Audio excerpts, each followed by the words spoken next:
Fake news de Libération, les décodeurs du monde, l'AFP factuel. Ils sont des dizaines et des dizaines à défendre le politiquement correct au sein d'entités gavées d'argent public, de votre argent. Et nous, sur Immédiat, nous sommes une toute petite équipe pour démonter les mensonges du système. Nous avons besoin de vous. Aidez TV Liberté.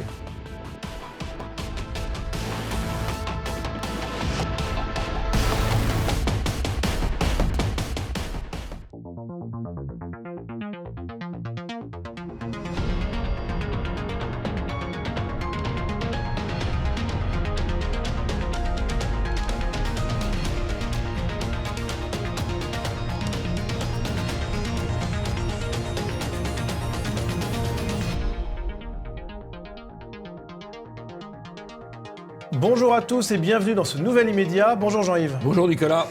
Et je vous rappelle que cette émission est évidemment disponible sur le site de TV Liberté, tvliberté.com, mais également sur la chaîne YouTube de Jean-Yves Le Gallou, donc n'hésitez pas à vous abonner. Coronavirus, intoxication médiatique ou véritable danger? C'était le sujet de la semaine pour l'ensemble des médias. En ont-ils fait trop ou pas assez? Pourquoi certains médias évoquent-ils un prétendu racisme des Français? Nous tenterons de répondre à toutes ces questions.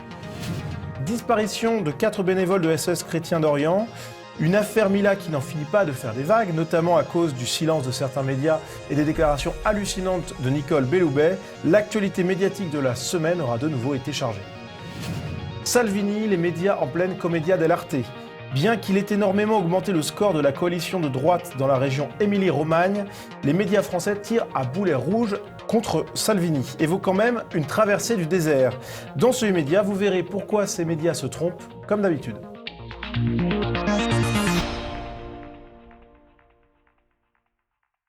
Et pour commencer ce immédiat, eh bien, c'est l'image de la semaine. Et Jean-Yves, cette image, eh bien, c'est celle des affrontements entre les CRS et les pompiers à Paris. Oui, alors c'est un peu une image du chaos organisé par Macron en montant les uns contre les autres, puisque là on voit deux forces de sécurité importantes. La sécurité par rapport aux accidents, par rapport au feu, les pompiers, la sécurité publique, les policiers qui s'affrontent. Alors c'est pas la première fois, il y a déjà eu des affrontements. Les pompiers professionnels, c'est pas des pompiers militaires, c'est pas des pompiers volontaires, là qu'on voit là, c'est des pompiers professionnels, ils sont assez syndiqués et souvent assez vigoureux. Donc c'est pas la première fois qu'il y a ce type d'affrontement, mais c'est la première fois que c'est aussi spectaculaire et aussi massif. Et que ça donne une très mauvaise image à la France sur le plan international. Parce que ces images, elles circulent, bien sûr. Et on peut se demander quand même, c'est une petite réflexion politique, mais voilà, c'est quand on voit ces scènes complètement hallucinantes qui ont été pointées du doigt par l'ensemble du spectre politique et français, on peut quand même se demander ce qu'attend Emmanuel Macron pour réagir et pour essayer de sortir de la crise par le haut, quoi. Mais a priori, je ne crois pas. Il cherche, il est ravi que les uns s'opposent aux autres. Toute la logique de la réforme des retraites a été et est toujours d'opposer les uns aux autres. Macron, c'est le chaos. C'est la stratégie du chaos. Ouais, ça se voit. Passons au premier sujet, coronavirus, intoxication médiatique ou véritable danger.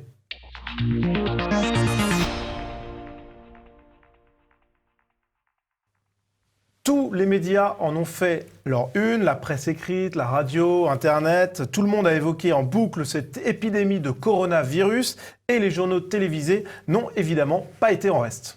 Il est 20h, bonsoir à tous. Voici les titres de l'actualité de ce samedi. À la une, 3 cas confirmés en France d'infection au coronavirus. Les patients dépistés à Paris et Bordeaux sont hospitalisés. C'est une opération totalement inédite. L'évacuation de dizaines, voire de centaines de Français de Wuhan, la ville de Chine où sévit le coronavirus. L'épidémie de ce fameux coronavirus en Chine. Le bilan bondit ce matin à 80 morts, près de 3000 cas recensés. Alors Jean-Yves, on voit que le traitement médiatique a été massif. Pourquoi les médias en ont-ils fait autant par rapport à cette épidémie ? C'est un sujet, je dirais, normal. C'est aussi un sujet vendeur. Les épidémies, les grandes épidémies, ça renvoie un peu aux grandes pestes, à la science-fiction. Et c'est pas la première fois. Si on prend simplement dans les 15 ou 20 dernières années, les médias ont raffolé de crises sanitaires. Il y a eu l'affaire du SRAS, En 2004, un peu comparable à ce qu'on a actuellement, enfin, en l'état actuel de nos connaissances. On a eu la grippe aviaire, on a eu la grippe porcine, on a eu H1N1. Et à chaque fois, ça fait vendre. À chaque fois, ça fait vendre. Pour des menaces qui, en tout cas, s'agissant de ces crises sanitaires que je viens d'évoquer, sont restées quand même très, très limitées. Alors Jean-Yves, on a parfois des reportages à la limite de la mise en scène. Exemple avec BFM, qui n'a pas hésité à rajouter de la musique à un sujet sur le coronavirus. La ville a été placée en quarantaine. 11 millions d'habitants sous cloche. Là, on est un peu dans l'apocalyptique. On voit la ville vide, c'est le côté science-fiction, avec la musique angoissante. Bon, c'est sûr que c'est très fort comme scénographie. Mais ce n'est que de la scénographie. Mais c'est très éditorialisé comme contenu. On s'éloigne quand même de la déontologie journalistique par ailleurs. Oui, vous êtes bien naïf de parler de déontologie journalistique. Oui, j'ai encore un peu d'espoir. Quelle fraîcheur. Quand j'allume parfois la télévision, oui. j'ai l'espoir que les journalistes traitent des sujets de manière neutre. Alors bon. Oui. De manière objective. Objective, c'est vrai. Alors, on a pu voir se multiplier les apparitions des experts santé des chaînes lors de ce traitement médiatique du coronavirus. Exemple avec Pascal Praud, qui a cédé le fauteuil de co-animateur de l'heure des pros à l'expert santé de la chaîne, le docteur Brigitte Millot. Quand on dit il n'y a pas de traitement, ça veut dire quoi, il n'y a pas de traitement? C'est-à-dire que si vous avez ça, il n'y a rien à faire? C'est le problème des virus. Un virus, par définition, il ne peut pas vivre tout seul. C'est un squatter. Un virus, comme il vit dans une de vos cellules, il faudrait qu'on tue vos cellules pour arriver... Donc les gens qui sont hospitalisés, ils ne reçoivent aucun traitement? Il y a un problème respiratoire. On va pouvoir donner une assistance respiratoire. On va faire baisser la fièvre quand il y a de la fièvre. Donc on fait un traitement symptomatique. Pour une fois, voilà un expert qui est clair, qui est simple, et qui s'en va pas dans toutes les directions. C'est plutôt un bon point pour Pro. C'est un bon point pour Pro, et aussi c'est le fait d'avoir des experts qui sont véritablement des experts, c'est-à-dire en l'occurrence un docteur, donc qui sait à peu près de quoi il parle, parce qu'on a souvent des experts qui sont des experts que par le nom, quoi. Oui. Alors, que penser du virus sur le fond? Alors, Jean-Yves, je vais vous passer un extrait d'une émission de Sonia Mabrouk qui laisse à penser que le danger est très minime, et je vous laisserai commenter cet extrait ensuite. Olivier Bouchot, vous nous dites tout va bien. En fait, nous sommes habitués à faire face à ce genre de virus pour le moment, avec des cas qui sont assez finalement peu nombreux et maîtrisables. On est malheureusement habitué depuis ces dernières années à des crises sanitaires dites internationales. On a eu plusieurs avec le SRAS, les crises Ebola, etc. Donc il y a un système qui est très rodé en France. Pour les Français qui vivent en France, donc quand même très à distance de l'épicentre de l'épidémie, le risque au quotidien, il est absolument nul. La probabilité de côtoyer quelqu'un qui reviendrait de cette région de Chine est extrêmement faible. Dans les transports en commun, le risque est pratiquement nul. C'est pas une épidémie dramatique. Et peut-être que la surmédiatisation, ce qui n'est pas une critique en soi, c'est la vie actuelle est faite comme ça, contribue à faire monter les angoisses. Il faut effectivement relativiser les choses. En l'état actuel, il y a quelques dizaines de morts dans le monde et il y a 4 ou 5 personnes contaminées en France. Ça va sûrement augmenter. À l'heure où on enregistre cette émission. À l'heure où on enregistre cette émission, ça va sûrement augmenter. Bon, il faut quand même savoir que une grippe normale en France, c'est 10 000 morts. Ça a été 10 000 morts en 2018. C'est donc pas négligeable. 10 000 morts, d'ailleurs, souvent des personnes très âgées, parce que la grippe est une maladie opportuniste. Donc, pour le moment, nous n'en sommes évidemment même pas là. La dernière crise sanitaire qui a fait beaucoup de bruit il y a une dizaine d'années, le H1N1, c'est au total 18 000 morts dans l'ensemble du monde. Donc, ça reste assez limité. Alors, c'est vrai qu'il y a eu, dans un passé plus lointain, beaucoup plus de morts avec des épidémies mondiales.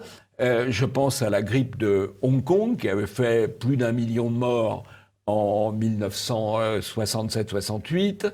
La grippe asiatique, 10 ans avant, qui avait fait, elle aussi, plus d'1 million de morts.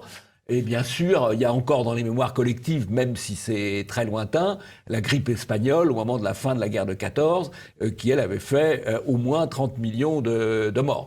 Donc c'est effectivement, en pensant à ces grands événements, qu'on peut avoir un minimum de crainte. Ceci étant, la grippe asiatique et la grippe de Hong Kong, qui sont les dernières épidémies mondiales, on peut dire, dont on parle, qui remontent maintenant à plus de 50 ou 60 ans, n'avaient pas particulièrement touché la France, en tout cas pas au-delà de ce que touche chaque année la simple grippe. Voilà. Bon, ceci étant, il y a toujours la crainte, c'est là qu'on retrouve la science-fiction, du virus mutant auquel on ne sait pas faire face. Oui, surtout que ça vient de Chine, où les données médicales sont quand même... On peut légitimement en douter un petit peu quand même de leur Oui, alors il y a aussi tout un débat sur la Chine, entre certains qui ont un certain mépris sur la Chine, et d'autres comme le docteur Alexandre, qui explique qu'ils sont en fait très en avance en matière de technologie, d'intelligence artificielle et ça.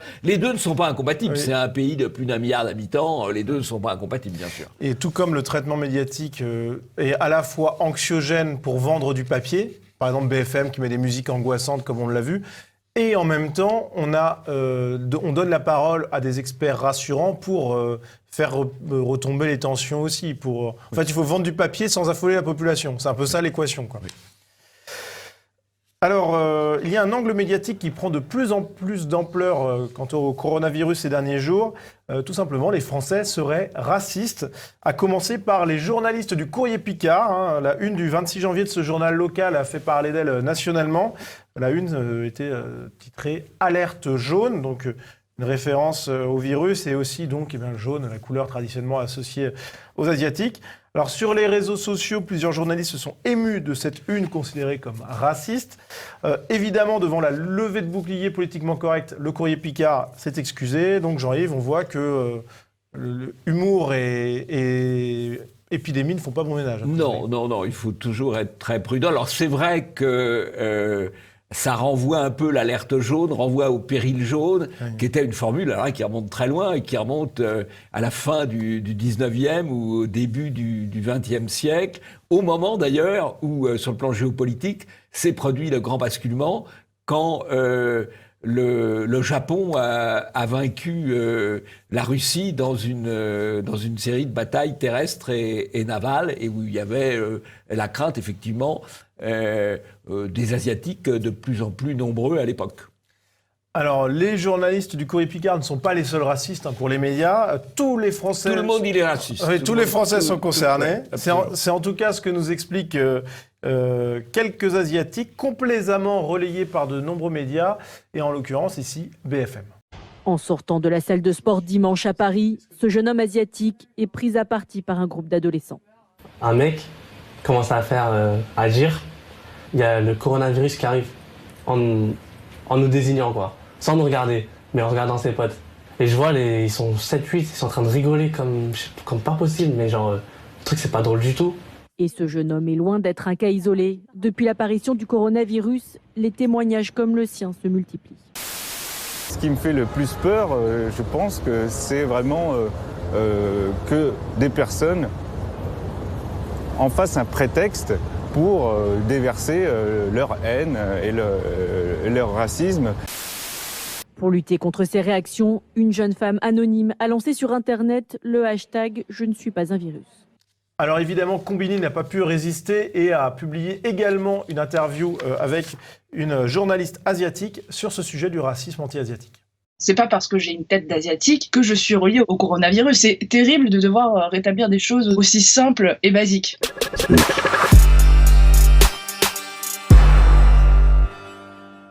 Il y a vraiment des gens qui se font interpeller dans la rue, qu'on regarde de façon très méprisante. Pendant cette psychose liée au virus, les gens ont mis de côté complètement leur rationalité. Ils mettent les gens dans des catégories. Tiens, asiatique, hop, virus. Et ça, je pense que c'est lié à des clichés historiques racistes. À chaque fois qu'il y a des maladies qui sont liées à une région spécifique, on a une résurgence de racisme ordinaire. Un virus n'a pas de nationalité. Oui, alors, premier commentaire, on interroge un Chinois, d'ailleurs, de dos, un Asiatique. Sur BFM. Sur BFM.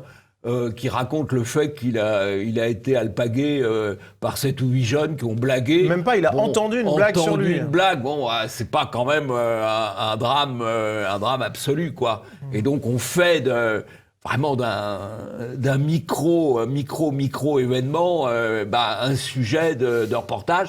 Mais c'est toute la force des télévisions ou des médias, c'est de mettre en avant les choses qui les arrangent.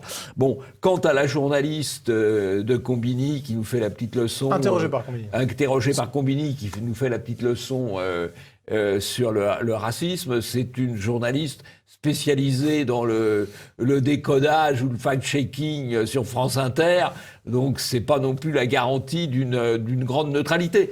Alors, c'est vrai qu'il peut y avoir une réaction un petit peu naturelle. On vous explique qu'un virus se développe en Chine, on le montre, on parle de ça massivement à la télévision, et ben oui, après il y a un réflexe qui consiste à se dire ceux qui viennent de Chine ou qui sont susceptibles de venir de Chine, ils sont peut-être porteurs du virus. Bon, c'est le mélange, on peut dire, de préjugés naturels et d'une campagne médiatique. Il y a les deux choses, voilà. Et puis après, il y a l'humour plus ou moins potache qui peut tourner. L'humour étant aussi une manière de se distancier de la peur et de la crainte. Ouais. Donc c'est pas non plus complètement aberrant, mais toutes les occasions d'expliquer aux Européens qu'ils sont racistes sont bonnes. Et c'est vrai qu'il y a assez peu l'occasion de le faire avec les Asiatiques, donc qui sont d'ailleurs victimes dans certains quartiers d'un racisme qui n'est pas celui des Européens.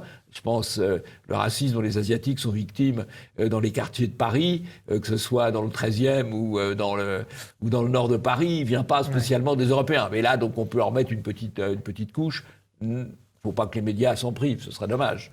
En tout cas, ce qui est sûr, c'est que, à défaut de contamination biologique par le virus du coronavirus, les Asiatiques interrogés par Combini BFM ont été contaminés idéologiquement par un autre virus que celui de la victimisation à outrance et toujours de pointer du doigt les Européens. Donc ça, c'est peut-être plus dangereux encore. Ils ont été bien choisis, à mon avis, parce que je ne pense pas que ce soit la tendance générale dans cette communauté qui vit plutôt tranquillement, un peu de son côté. Oui, mais qui comprend bien les choses. Je pense que si un virus avait il y avait une épidémie de virus en France, eh bien, les Français à l'étranger, ils seraient aussi un petit peu pointés du doigt, ou en tout cas, on noterait leur présence et on aurait un petit sentiment de recul un peu naturel si on les croisait dans les métros chinois, par exemple. Mais on n'en ferait pas tout un pataquès, c'est normal, en fait. Donc, réflexe assez naturel. Ouais. La manière dont on a combattu pendant des siècles, voire des millénaires, les épidémies, c'était la quarantaine. Oui, exactement.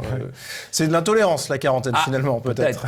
C'était la méthode. Alors maintenant, on a peut-être d'autres méthodes. Mais si le virus était aussi sérieux, aussi dangereux que les médias veulent bien nous le laisser entendre, il faudrait prendre des mesures plus sérieuses de contrôle des frontières, notamment, comme le dit Présent, par exemple. Oui, Présent qui fait une là-dessus. Si tout ce qu'il nous raconte, faut vraiment le craindre, là, c'est peut-être ce qu'il faudrait faire.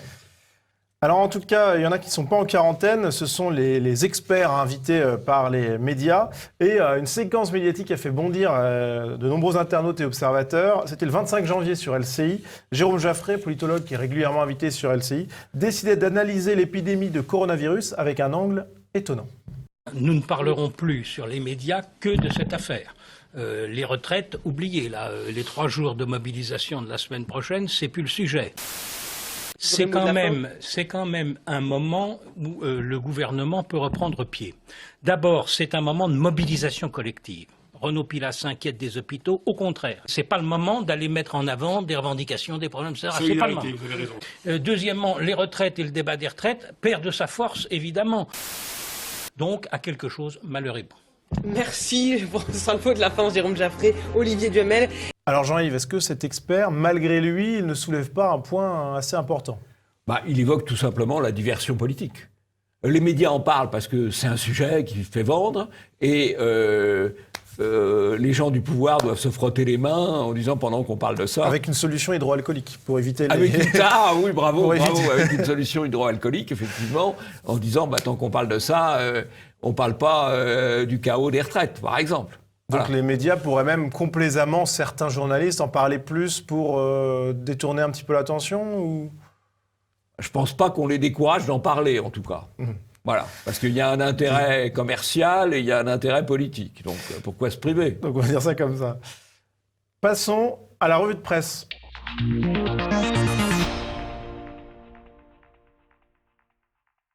Alors Jean-Yves, l'affaire Mila n'en finit plus de faire des remous. C'est cette jeune femme dont on avait parlé dans le précédent immédiat qui, lors d'un live, un direct Instagram, avait, suite à des insultes proférées par des jeunes d'origine vraisemblablement musulmane, avait dit que l'islam était, je la cite, de la merde et que le Coran était de la merde rempli d'incitation à la haine. Elle avait été menacée de mort par des milliers de personnes, prise à partie, elle ne peut plus se rendre dans son lycée, etc. Et depuis une semaine, l'affaire n'en a pas fini de s'étoffer avec les déclarations d'Abdallah Zekri, par exemple, qui est le délégué général du Conseil français du culte musulman. Donc c'est l'institution qui a vocation à représenter les musulmans auprès des pouvoirs publics. Et cet homme, il a été interrogé par Sud Radio et ses propos ont remis de l'huile sur le feu. Qu'elle critique les religions, je suis d'accord, mais d'une vulgarité pareille, d'insulter et tout ce qui s'ensuit, eh bien écoutez, maintenant elle assume les conséquences de ce qu'elle a dit. Oui, ce que dit ce personnage officiel, correspondant officiel des gouvernements au nom de l'islam, c'est faut assumer. Les menaces de mort qu'elle reçoit, au fond, c'est bien fait pour sa gueule. C'est ça qu'il dit. Voilà. Et donc, c'est quand même... il justifie ou il excuse, on va dire, les menaces de mort. Ouais, voilà. voire même encourage. Très fort, voire les encourage. C'est pour un représentant, soi-disant, de l'islam modéré. Oui, bien sûr. C'est modérément modéré. C'est modérément modéré, oui, tout à fait. Alors Jean-Yves, face à ces propos, des voix médiatiques se sont heureusement élevées et Nicole Belloubet, ministre de la Justice, a tenu à réagir, mais en tenant des propos assez incroyables. Dans une démocratie, la menace de mort est inacceptable. L'insulte à la religion, c'est évidemment une atteinte à la liberté de conscience, c'est grave, mais ça n'a pas à voir avec la menace. Nicole Belloubet fait une fausse fenêtre entre les menaces de mort et les propos critiques de l'islam, ça c'est quand même première chose. Deuxième chose, elle explique qu'on n'a pas le droit de critiquer l'islam, elle rétablit le délit de blasphème, qui n'est pas du tout dans notre droit, alors qu'elle est elle-même issue de l'enseignement supérieur en droit, elle est au Conseil constitutionnel, et elle a rétabli le délit de blasphème, et d'ailleurs elle ne le rétablit pas seulement dans les paroles, elle le rétablit dans les faits, puisqu'elle a donné comme instruction au procureur de Grenoble de poursuivre les propos de Mila, en tout cas d'ouvrir une enquête préliminaire sur ses propos. C'est absolument gravissime. Alors, ça a suscité des réactions. Oui, ça a suscité des réactions. Ça a scandalisé non pas seulement Jean-Yves Le Gallou, mais également Richard Malka, qui est l'avocat de Mila. On l'écoute. Et aujourd'hui, on a un ministre de la Justice qui vient nous dire une énormité juridique dénoncée par tous les professeurs de droit depuis ce matin, selon laquelle l'offense à la religion, ce serait une atteinte à la conscience. Ce serait une atteinte à la conscience. Elle ne fait que parler de la religion. Jamais elle ne parle des communautés. À partir de là, c'est la question du blasphème, du droit au blasphème, du droit à l'injure. Et contrairement à ce que pense Madame Belloubet, c'est un droit qui est libre. Ça a été jugé dans l'affaire Charlie Hebdo, évidemment, mais aussi dans bien d'autres affaires. Toujours sur le plateau, c'est à vous. Richard Malka a attaqué la gauche sur son silence. Et je vois que cette jeune fille, elle ne peut plus aller au lycée, on ne lui trouve plus de lycée, elle reçoit des milliers de menaces de mort, elle est insultée. Il n'y a pas une association des droits de l'homme qui a réagi depuis 10 jours. Pas une association féministe, pas une association LGBT. La gauche est à peu près totalement silencieuse, mais c'est un déshonneur, c'est un discrédit.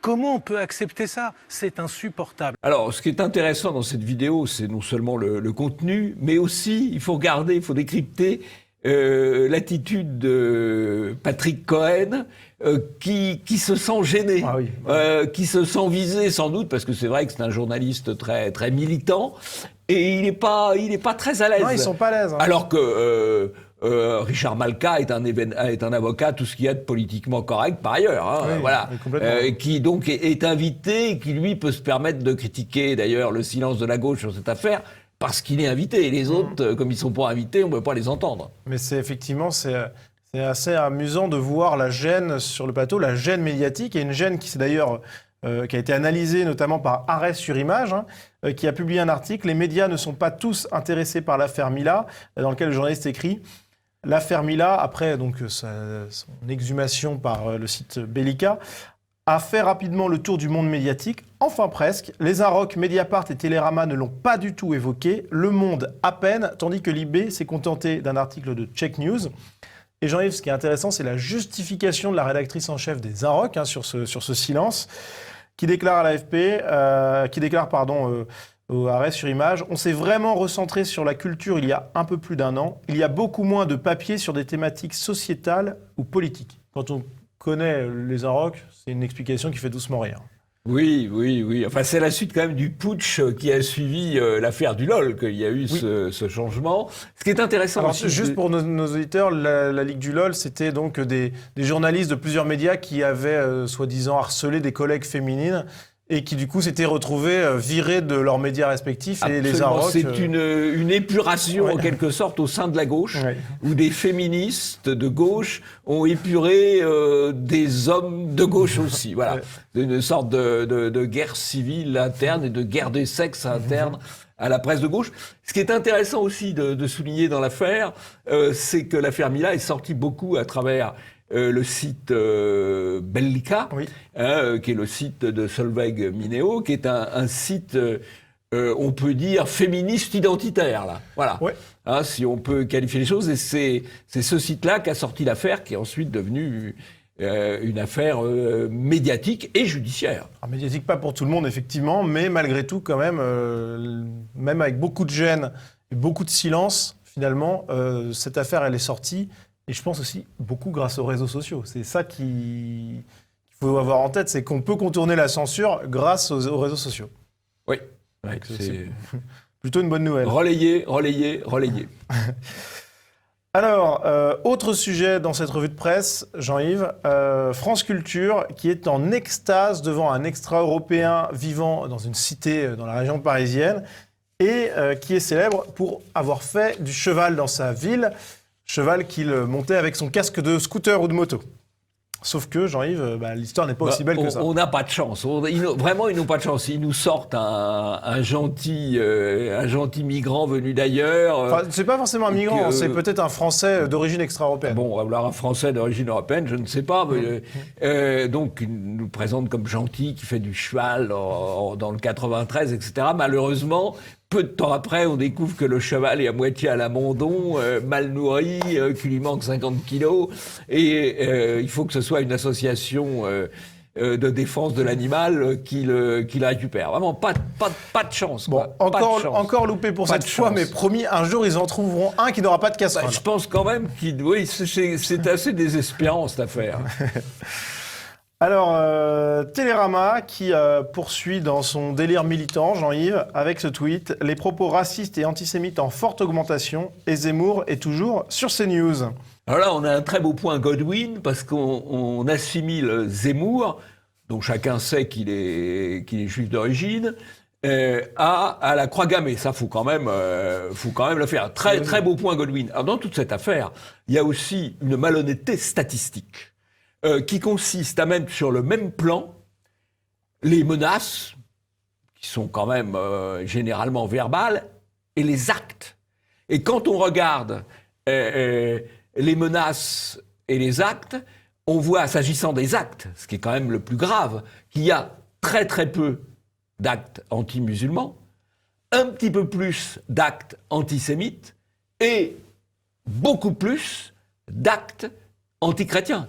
5 fois plus que d'actes antisémites et 10 fois plus ou 20 fois plus que d'actes anti-musulmans. Et comme on confond les menaces dont on ne sait pas trop à quoi ça correspond, comment on les répertorie, et les actes, eh bien, il y a une espèce de confusion et on attribue tout ça à Éric Zemmour, bien sûr, le nazi bien connu Éric Zemmour, c'est sûr. Donc bravo à Télérama. Ils sont en train de tuer le point Godwin, là. Qu'il continue. Alors, moins réjouissant, eh bien, c'est, Jean-Yves, comme vous le savez, 4 volontaires de l'association SOS Chrétien d'Orient qui ont disparu en Irak. Ça fait plus d'une semaine maintenant. L'émoi est évidemment total, ici sur ce plateau, bien entendu. Mais il est total ou presque, puisque certaines personnes ne partagent pas cet émoi, notamment Frédéric Martel, journaliste, qui déclare « Solidarité avec les 4 collaborateurs de SOS Chrétien d'Orient. mais rappelle aussi des méthodes de cette ONG considérée par BuzzFeed comme proche de l'extrême droite. Alors ça, BuzzFeed, c'est une sacrée référence. Et les méthodes de l'ONG, je vois pas ce en quoi les méthodes... Surtout que c'est proche de l'extrême droite, c'est même pas d'extrême droite. Mais en quoi les méthodes de l'ONG, elle va aider des écoles, elle va aider des gens à reconstruire leur maison, elle va aider à fournir des livres, je vois pas en quoi ça veut rien dire, quoi. Mais il s'agit de diaboliser. Alors c'est pas n'importe... C'est un journaliste tout à fait militant, Slate, France Culture, et qui a notamment fait un livre un petit peu infiltré au sein du Vatican sur l'homosexualité dans les milieux de la curie. C'est un livre tout à fait à charge. Juste pour conclure... Et les réseaux. Ouais. Pas seulement les pratiques, mais les réseaux, quoi, voilà. Moi, ce qui me choque quand même dans cette histoire, c'est que parce que cette ONG serait considérée par un média de seconde zone, très partisan, comme proche de l'extrême droite, c'est-à-dire même pas d'extrême droite, ça suffirait pour cette personne à nuancer le soutien apporté aux 4 volontaires. Je trouve ça vraiment hallucinant. C'est même pas d'extrême droite, c'est proche de l'extrême droite selon BuzzFeed. Oui, mais ça, c'est la technique virale. L'extrême droite, proche de l'extrême droite, proche de enfin, tout le monde est proche de lui. Voilà, c'est la viralité, c'est la viralité du mal, vu de leur point de vue. Oui, bah, effectivement, ils aimeraient bien nous mettre en quarantaine. Eux, par contre, là-dessus, ils le font d'ailleurs, parce que honnêtement, dans les médias subventionnés, vous n'êtes pas tellement invité souvent, Nicolas. On ne sait jamais, hein. Et dans nos médias, il faut qu'ils fonctionnent avec l'argent des donateurs. Oui, c'est vrai. Voilà, c'est là que les choses ne sont pas tout à fait égales. Exactement. Alors, pour finir la revue de presse sur Note Positive, Jean-Yves, je vous propose de vous laisser surprendre un petit peu en écoutant un opposant à Emmanuel Macron qui se découvre, Alain Duhamel. Pour en revenir à En Marche et à la situation municipale de cette majorité, qui, je répète, part de rien, mais risque de n'arriver nulle part, aussi tel qu'elle s'y prend. Alors d'abord le fait que dans des villes qui a priori lui étaient promises comme Paris ou Lyon, il y a une grande incertitude, sinon oui, il y a une dissidence dans les deux cas, qu'il y a le tiers des villes de plus de 50 000 habitants dans lequel il y a un problème à l'intérieur de la majorité. Le tiers, c'est complètement aberrant. Ça prouve que ce sont des amateurs. Et il reste des amateurs. Ça prouve que c'est un faux parti, que c'est un faux mouvement, que c'est un demi-groupe parlementaire, parce qu'il se fissure, le groupe parlementaire. Oui, alors Nicolas, vous connaissez la formule. Ce n'est pas la girouette qui change, c'est le vent. Et donc, l'attitude de Duhamel est tout à fait intéressante. Je crois que c'est un indice qui annonce le fait qu'un jour ou l'autre, dans 3 mois, dans 6 mois, dans 1 an, en tout cas, je pense, avant la prochaine élection présidentielle, les grands oligarques, le système va lâcher Macron, parce qu'il ne leur paraîtra plus défendable. Et donc, dans un premier temps, ils le lâcheront, et dans un deuxième temps, ils essaieront de promouvoir un produit de substitution. En tout cas, l'attitude de Duhamel est extrêmement caractéristique. Voilà un homme, je ne vais pas dire un journaliste, qui tient le haut du pavé médiatique depuis plus de 50 ans. Et donc, il a toujours su négocier les bons virages. Et là, il est en train de... Là, il le prend serré, son virage, parce que s'il passe du tout au tout... il commence à prendre... Bah oui, il a du flair. Il a du flair. Bon, on va suivre son flair. Ça, quand même, c'est une... brosse à reluire d'or au Bobard d'or. Hein. Ouais, c'est vrai. Ouais, les Bobards d'or, d'ailleurs, pour ceux qui nous regardent, la prochaine édition, c'est très bientôt. 24 février, lundi 24 février, 19h30, au théâtre du gymnase Maribel. Inscription sur bobardor.fr. Passons au deuxième sujet, Salvini, les médias en pleine commedia dell'arte.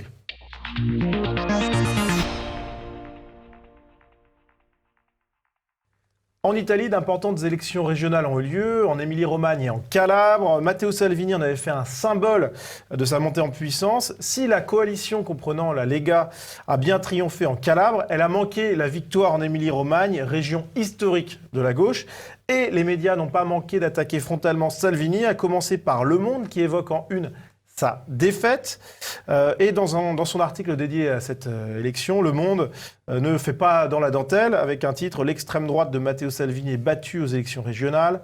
La Ligue extrême droite de Matteo Salvini a été battue par la gauche. Le président sortant de la région devançait nettement avec un score aux alentours de 50% des voix son adversaire aux environs de 43%. Sa défaite en Émilie-Romagne pourrait, selon certains observateurs, marquer le début d'une longue traversée du désert dans l'opposition pour Salvini. Outre la forte affluence aux urnes, la gauche a sans doute profité de la dynamique anti-salvinienne créée par les Sardines, un mouvement de jeunes devenu symbole national de la protestation contre l'extrême droite. Selon certains observateurs, le chef du gouvernement et le Parti démocrate devraient être renforcés par cette victoire de la gauche. Donc là, Salvini, c'est un perdant total, quoi. C'est un petit chef-d'œuvre, cet article, et qui a donné le ton, parce que c'est en une du Monde, avec la page 2, ensuite, c'est ce qui a donné le ton. C'est un petit chef-d'œuvre, pourquoi ? Pourquoi ? Parce que, d'abord, dans le choix du vocabulaire, extrême droite, extrême droite, extrême droite, le fait de dire selon les observateurs, sans dire lesquels. Donc c'est un article... Pourtant, il y a des guillemets derrière. Bon, donc c'est un article dans lequel il n'y a aucun chiffre. Quand on commente une élection, en général, on prend les résultats de l'élection d'avant, là je crois que c'était en 2014, et les résultats de l'élection actuelle. Là, il donne des estimations sorties d'urne, mais effectivement, mais c'est très léger. il ne donne pas les comparaisons. Exactement. Il ne donne pas les comparaisons. Bon, et ce qui est intéressant, il faut quand même savoir, parce que nos auditeurs, nos spectateurs ne l'ont sans doute pas appris, dans cette région d'Émilie-Romagne, la coalition de droite avait 374 000 voix en 2014. Elle en a rassemblé 1 million, plus d'1 million ce coup-ci, c'est-à-dire 3 fois plus. Alors c'est vrai, avec une mobilisation plus grande. Et donc, c'est une grande poussée électorale. En pourcentage, ils sont passés de 29 à plus de... Ils sont passés de 29 à 45%, 42%. Ouais, 44. Donc, c'est une grande progression. Oui, c'est énorme. Oui. Énorme. C'est vrai, pas suffisante pour avoir remporté la région. Mais c'est une région qui est aussi un bastion historique de la gauche. Alors, si vous voulez, il faut savoir aussi qu'en Italie, il y avait 2 élections régionales. Calabre, Émilie-Romagne. En Calabre, 2 élections régionales où la gauche était au pouvoir. La gauche a perdu la Calabre. Donc elle a perdu une région. Et Salvini n'a pas gagné l'Émilie-Romagne. Donc le titre, c'était pas défaite de Salvini. Le vrai titre, c'était, si on veut être objectif, les faits. La coalition de droite emporte la Calabre, mais ne parvient pas, mais la gauche parvient à sauver l'Émilie-Romagne. C'est pas la défaite. Vous avez deux régions qui appartiennent à votre adversaire, vous en prenez une, pas 2, et le monde vous dit c'est une défaite. Surtout qu'effectivement, ils sont pas loin non plus de conquérir l'Émilie-Romagne, malgré son statut très à gauche. Donc c'est pas non plus une défaite écrasante. C'est pas du tout une défaite écrasante. C'est vrai que, en fait, si Salvini avait emporté l'Émilie-Romagne, c'était un raz-de-marée, parce que ça veut dire que la gauche disparaissait de toute l'Italie. Voilà. Alors il y a une chose qui est juste, qu'il faut quand même souligner, que Le Monde souligne et qui est assez intéressante. Ils expliquent, il y a eu une très forte mobilisation des électeurs. On l'a vu, une mobilisation extrêmement forte des électeurs de droite, puisqu'ils ont triplé le nombre des voix, mais aussi une mobilisation assez forte des électeurs de gauche, ce qui a permis à la gauche de sauver l'Émilie-Romagne de son point de vue. Et pourquoi ? Alors, Le Monde nous dit, c'est à cause du mouvement des sardines, un mouvement de jeunes, etc. Qu'est-ce que c'est que les sardines ? Ce sont des happenings, on va dire, antifa, qui ont été puissamment montés en épingle par les médias. Et donc, la mobilisation de l'électorat de gauche, elle est due à l'engagement des médias. Quand je dis ça, je fais un constat objectif. C'est toujours comme cela que ça se passe. La gauche qui contrôle les médias, le camp du bien qui contrôle les médias, s'arrange toujours pour mobiliser les électeurs quand ils estiment qu'il y a un danger de victoire dans le camp d'en face. Ça a marché en Émilie-Romagne, ça n'a pas marché en Calabre, mais c'est un point à retenir. C'est la seule, je vais dire, c'est le seul aspect objectif du Monde, sauf qu'il explique que c'est un mouvement de jeunes, sans expliquer que 10 jeunes, 20 jeunes qui font un happening, c'est gentil, mais c'est gentil, ça commence à exister à partir du moment où la mayonnaise médiatique les soutient. Alors pour finir sur ce sujet, Jean-Yves, on a assisté sur Europe 1 à une chronique assez intéressante à analyser dans la matinale de la radio avec Mathieu Béliard et Sonia Mabrouk. On les écoute. C'est un coup dur pour Matteo Salvini, l'ancien ministre de l'Intérieur, chef de la Ligue, très droitière, et devancé par la gauche selon les premiers résultats d'une élection régionale.